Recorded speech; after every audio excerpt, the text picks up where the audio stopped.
Hello everybody, welcome to my video, Getting Tidier. I hope you're all well and you've had a good day. So in terms of my day, it's been really busy. I did the school run this morning. My husband left to go to London at about 6 o'clock. So I got up a bit earlier because often he sort of organises things with breakfast and so on. So because it was me by myself, I just got up earlier to do everything.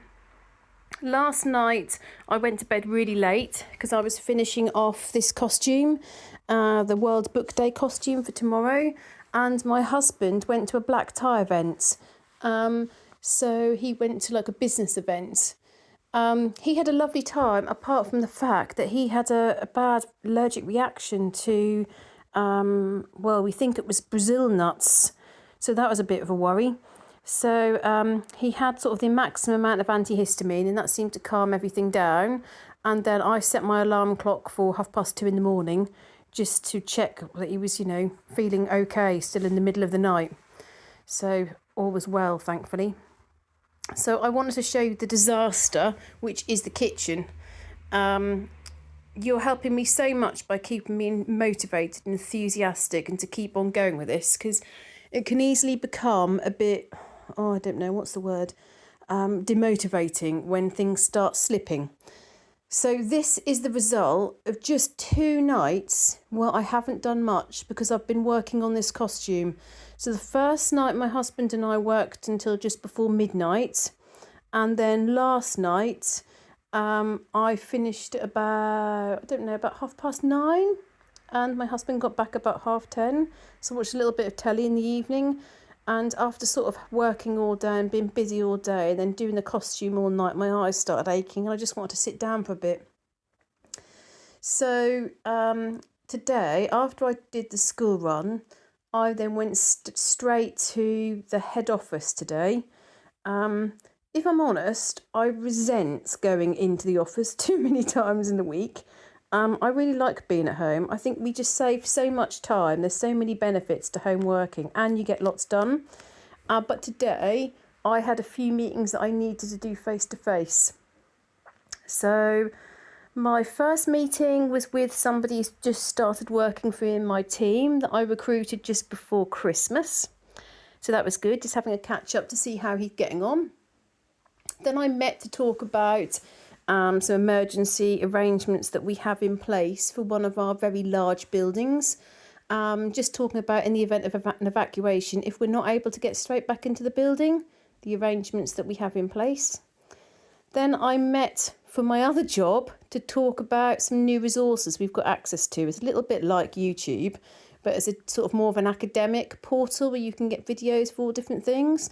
So I'm involved in a trial to do with that. So that was interesting. And then this afternoon, my meeting, I had about 2 hours, 1 o'clock till 3 o'clock, but that ended going until about 3:20, about business continuity in libraries. So just providing some advice of what we need to do for our library service. So I then went from the head office straight to pick my daughter up. Oh, and if you've got any questions about any of that, feel free to ask away. I'm interested to know what you all do for jobs. I know lots of you, but I don't know much about jobs. I know some of you are retired. I know some of you are at home full-time with little ones. So, I don't know what else you do. Please share. That'd be interesting. So then I did school run from the head office, picked my daughter up, came back. It was my godson's birthday today and my brother-in-law's birthday today. Now, can you believe I am sure I've got my brother-in-law's card in the house. I bought it about 4 weeks ago. I've looked everywhere. Can I find it? I'll probably find it tomorrow. So I had to go and get another one. I looked in 3 places and I was just not prepared to just get one that I didn't really, really like. So I didn't get those and I saw it straight after I picked my daughter up from school run. I went to another card shop which usually has lovely cards and got a card there. Took that round to his house. I'd taken the presents and the card from my daughter last night at about 11 o'clock at night. I dropped that round. Then we came home. My mum came round. My daughter practised the violin and my mum listens. She didn't do any schoolwork. We just did sort of the violin and just chatted. And then I did dinner. My husband rang. His workshop in London went well, so he was pleased about that, and he's felt fine for the rest of the day, thankfully.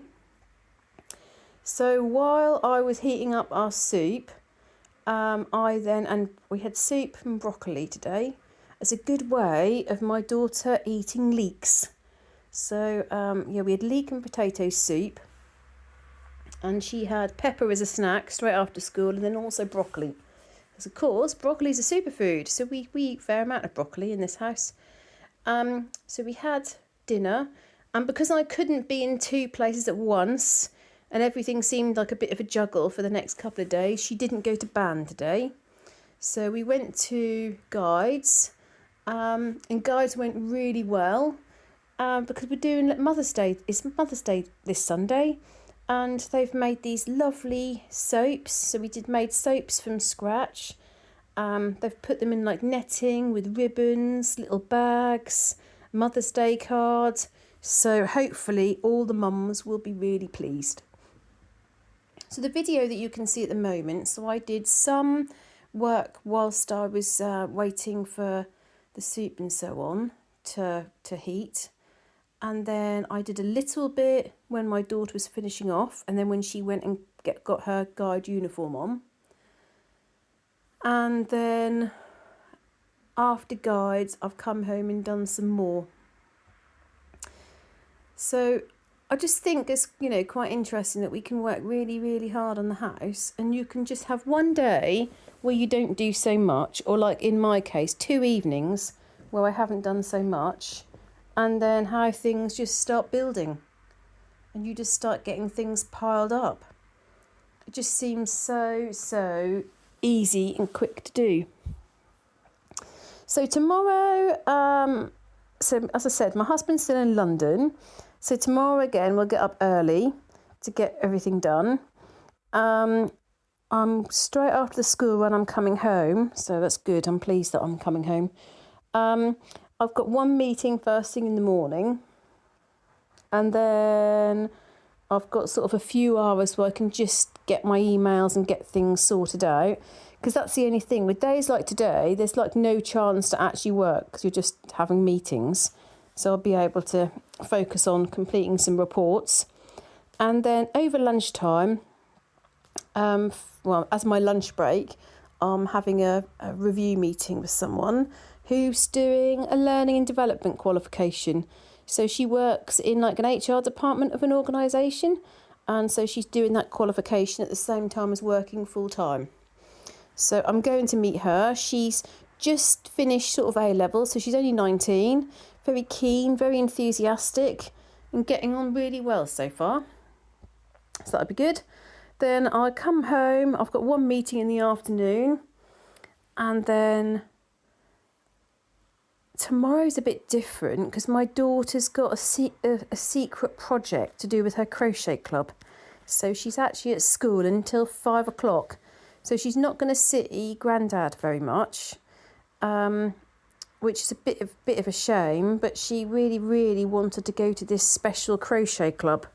So my dad's going to come round and we'll just have some time to catch up, which would be nice because I don't get some time, that much time with him really. So that'll be nice. And we're going to see, tomorrow evening's complicated because if my husband gets a 5 o'clock train, he should get home just after 7, but I've got a meeting at a fire station for 7:30. So I've contacted the fire station and asked them if I can meet them a little bit later, and they haven't yet come back to me, just because obviously if the train's a bit late, it's all going to be a bit of a juggle. We're going to be like ships in the night a little bit. So as a contingency plan, I've asked my dad if he can stay at mine a little bit later in the event of my husband being back later. So hopefully that will all work well. It's just sometimes things are just a bit of a juggle, aren't they? Just sort of, lives are busy and there's lots of things going on. I found out yesterday, which I was a bit shocked about. Yesterday, so they've given me one week, 1 day's notice and it's my daughter's very first parents' evening at the new school. And I'm a bit shocked, really, that I've only just been told. My husband, has always attends all of the appointments, so school appointments, hospital appointment, everything. He always comes with me, and he's in London, so he's really disappointed. So it's only one day that notice that I've had. I've gone on tonight to book all the appointments. There's no appointments left with the chemistry teacher. There's no appointments left with the Latin teacher, and there's no appointments left with the maths teacher. So I've got to then email them, and it's a weird system. So you go through in order. First of all, I was just literally going in the order that all the class teachers were presented. But then that meant that I'd got an appointment with the art teacher, but the only slot available for the English teacher was when I was meeting the art teacher. And obviously I want, all subjects are important, but I want to speak to the English teacher even more than the art teacher. So I've emailed to say, I've only known about this a week and one day, and are there any other times? The other thing is I've got an appointment at 4:55, and then all my other appointments are like 6 o'clock, 6:03, 6:06, because you have 3 minutes with each teacher. And then I've got a massive great gap, because the only time I could get with the geography teacher is 7 o'clock at night. So I've got to work out how that's going to be as well, because my husband's in London, my daughter needs to be at Guides, she's not allowed to go to the parents' evening, but I'd like her to be able to go to Guides, but obviously I can't take her, because I'll be at the parents' evening from 4:40 or whatever it is, 4:45. Wouldn't you think with that they would have told us 2 months ago? But anyway, you can see how I've not spent ages here, but how quickly I start getting everything cleared. I think part of the problem was also when we had the duck on Sunday, the roast duck, the carcass was there sitting there for a day, because my husband was going to look to see what we could use for it, but really there wasn't that much meat. There was only enough for one meal, not like with the chicken where you can use it for curry. So there were a couple of things from the roast dinner that then, from the carcass that just needed to be put in the food bin. But I think the big thing is that because now I've sorted so many of the cupboards out and I've got so much more space, that everything can go away quicker. So it's like with the saucepans. Now I can wash them up, wipe them up, put them straight in the cupboard. Whereas they used to sit out because I couldn't fit things in the cupboard. See, I know a few of you have said to me about those boxes on top of the cupboards. I really do need to sort those out. And actually, this is going to sound a bit silly, but also the wine. So I've got the little wine rack, which is just near my head, which takes 6 bottles of wine. And then I've got the rack above there.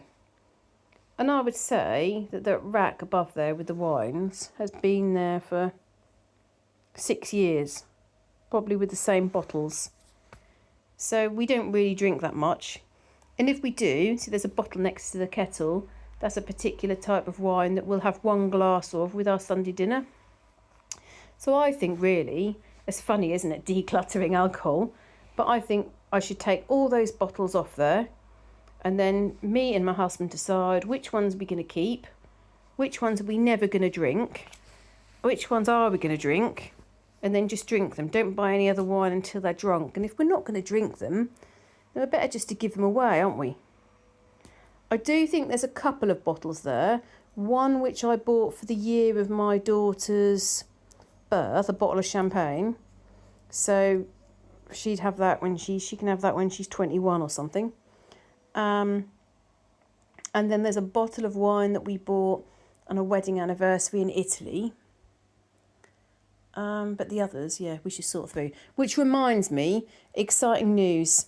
My 1% Italian followers, someone has commented, they're from Tuscany and they now live in the Emilia-Romagna region, which I have been to several times, been to Tuscany and been to Emilia-Romagna. Beautiful place. If you've not been to Italy, I highly recommend it. I've my first follower from Florida, which we went to last year. Went to Florida, which was very nice. And I've got 2 new followers from Belgium, which is lovely. I mean, Belgium is such a beautiful place. It's lovely to have such a mix. So we've got large proportion. Oh, and my first person from France. So we've got a large proportion of Europe covered. We've got loads of different states. Minnesota, Ohio, Florida, Nebraska. We've also got a couple of regular followers and commenters from Canada. We've got someone from South Africa. Don't think we've had anybody from Northern Africa. We've got people from Australia. Not seen anybody from Asia yet. I mean, China still have quite significant restrictions, don't they? I don't know whether they're allowed to access YouTube, but that would certainly be very exciting if we got some followers from China or Japan or India. Wow, that'd be amazing. So I do really very much enjoy, if you're listening to this back, please do comment where you're from. I really like looking through that. The other thing that I wanted to say, some of you have put some really detailed comments on my videos, and I can't tell you what that means to me. They're so supportive, so kind, so lovely, and it's made me realise what a lovely environment YouTube is compared to the other social media platforms. I was speaking to my mum about this. There's a planning application that's recently gone in for a local business near where I live, and a friend just put a comment on a local Facebook group, and everybody she'd not said anything negative, but everyone just jumped on her, and it was like that they'd got nothing to do all day. They just wanted to argue and be mean. I don't understand why people are mean. I read that with one of the YouTubers. Listen to Remy Clog, which I know a number of you follow. I don't understand why people want to be mean. I just don't get it. So I'm so lucky with the comments that you've made. Yeah, really supportive. And some of the ideas, fantastic ideas, many of which I'm implementing. So I'm trying out like the filing method for folding. People said about having sort of special boxes for the 3 of us. So where we have sentimental things, that we have a box each, and that will restrict it. So, you can't have more than what the box is. Someone else said about labelling the bookshelves, so my daughter can then put the books back in the certain places. So I thought that was a great idea. So yeah, some really, really good ideas that I can easily implement. So that's been a great help. So you can see on the right hand side there, when my work surface is all clear, that would have never been like that in the past. And then also I'm finding that I'm doing a lot more sweeping in the kitchen. I used to just sort of go sweep every so often, and that would just get this build up of like bits, dust, the odd bit of food. But because I'm keeping on top of that every single day, sometimes twice a day, but regularly sweeping, and then probably every few days I use my mop. Now, I like my mop design. I can remember a friend of mine had got a mop where you get the new covers for the mop. They're like sort of paper that you cover them and then you spray and then you put it in the bin. I'm not so keen on that because of the waste. I use the mops that can just go straight in the washing machine. So you spray, and all the spray is in the handle.